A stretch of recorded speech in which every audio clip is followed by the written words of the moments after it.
Mi infancia fue bastante feliz porque, primero, por el entorno en el que me movía, era un entorno muy natural, de árboles, flores, huertas, animalitos, entonces era un entorno muy natural y eso a mí me hacía muy feliz.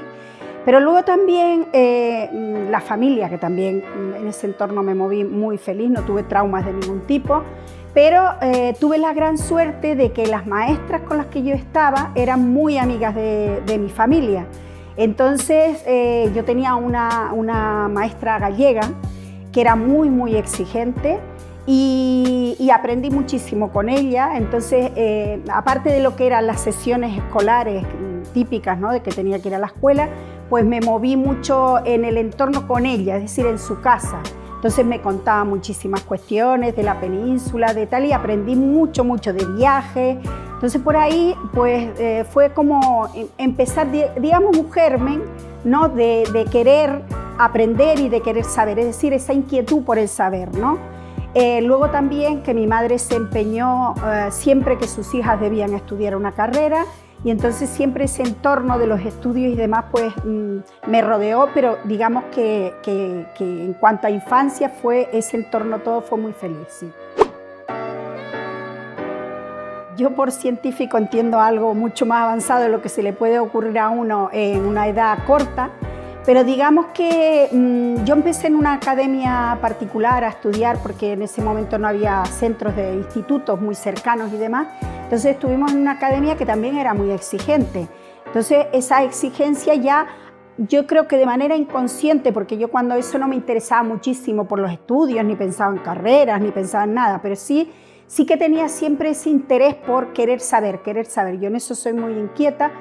Y luego pasé a un instituto y digamos que ahí sí que se sembró un germen de, oh, mira, yo valgo para esto, ¿no? Porque resulta que se hace un concurso, eso lo recuerdo muchísimo, se hace un concurso de una editorial que fue a hacer unos cuestionarios a los alumnos y demás, y había una alumna que era lo que llamamos muy empollona, ¿no? Entonces era siempre la que sacaba muchas notas y demás, o altas notas, ¿no? Entonces todos dábamos por hecho que ella iba a ser la que ganaba eso. ¿Qué pasó? Que cuando van a decir el nombre del ganador, me nombran a mí. Entonces yo en ese momento pensé, algo así por dentro me dijo, mira, yo valgo para esto, ¿no?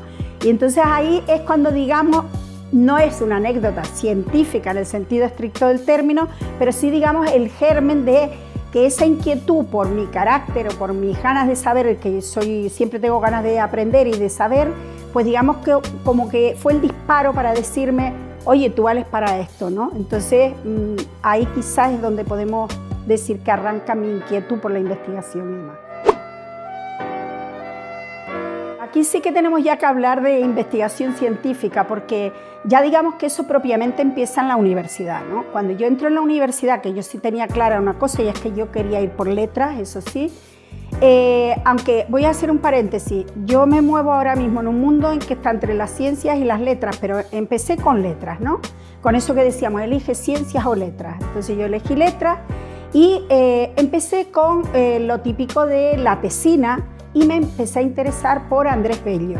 Andrés Bello es uno de los gramáticos más grandes que ha dado la historia de la gramática, tanto en español como en el extranjero, y ha tenido muchísima influencia en lo que es la gramática, concretamente en la del español, pero también es un gramático a nivel internacional muy potente, ¿no?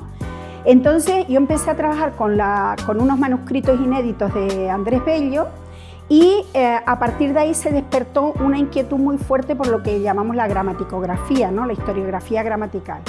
Entonces, a partir de ahí seguí en mi tesis con Andrés Bello, pero digamos que lo de Andrés Bello me empezó a ramificar a otros autores, como por ejemplo Rasmus Christian Rask, que es un gramático danés.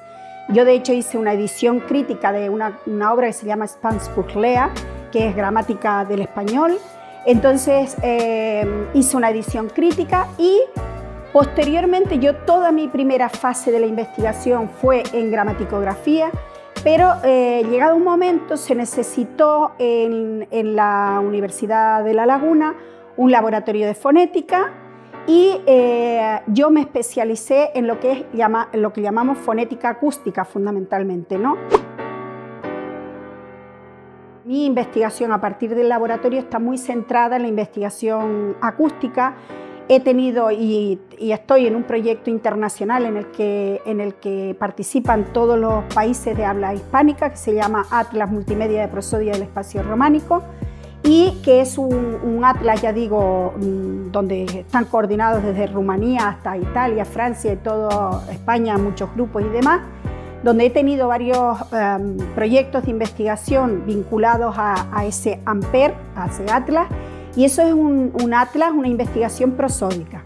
Pero también, como estoy en el laboratorio y dirijo ese laboratorio, el Laboratorio de Fonética es un SEGAI, entonces es un Servicio General de Apoyo a la Investigación, entonces nos hemos especializado también en análisis forense y análisis clínico.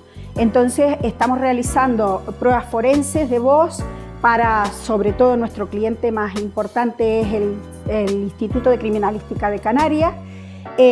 Los peritajes nos llegan, las peticiones de peritaje nos llegan a través de criminalística del SEGAI, del Departamento de Criminalística del SEGAI. Luego nos lo envían a nosotros, ahora mismo estoy en uno, y nosotros elaboramos pues, lo que es el análisis, el informe de voz. Y también hemos estado vinculados con el hospital clínico, porque también hacemos pruebas clínicas, lo que se llama lingüística clínica, ¿no? Es decir, análisis de voz antes y después de una operación, por ejemplo, para ver cómo está la voz antes y cómo está después. Entonces, digamos que esas son líneas de investigación que se han abierto, pues empezó, digamos, por una cuestión de necesidad institucional, pero yo me he ido especializando a partir de ese momento en todas estas líneas, y entonces estoy muy vinculada a lo que es la investigación fonética en el amplio sentido del término. Yo he tenido la suerte de participar en un programa de mentorías, que es un programa de altas capacidades para alumnos de bachillerato, y también todos los años participamos en lo que se llama rutas científicas a través del laboratorio, ¿no? Entonces, en las rutas científicas vienen alumnos de los institutos y demás, y siempre lo que quiero transmitirles y lo que le queremos transmitir los que trabajamos en el laboratorio es el entusiasmo por la investigación, el interés por la investigación. Es decir, los niños son muy inquietos ya de por sí, pues es hacerles ver que la investigación es un mundo apasionante, un mundo que si investigas tienes cada vez más ganas de investigar, porque es conocimiento, es descubrir, entonces ese entusiasmo. Y luego yo utilizo palabras muy frecuentemente como son responsabilidad. Hay que tener responsabilidades, no decir empiezo esto y luego me voy. No, tienes que seguir investigando, aprendiendo con entusiasmo, con responsabilidad, con seriedad. Esas son palabras, pero sobre todo yo, para empezar, como me preguntan a los niños, yo ya quiero aprovechar ese caudal de los niños, que es el entusiasmo natural que tienen, para hacerles descubrir. Por ejemplo, cuando van al laboratorio se entusiasman mucho cómo con la voz pueden ver cosas que no se imaginaban nunca, porque podemos ver, no es oír solamente, sino podemos ver. Entonces eso entusiasma mucho y queremos aprovechar ese entusiasmo para transmitir eso. El gusanito este que hay que implantar o plantar en los niños, que yo creo que ya lo tienen de por sí, para lo que es el interés por la investigación.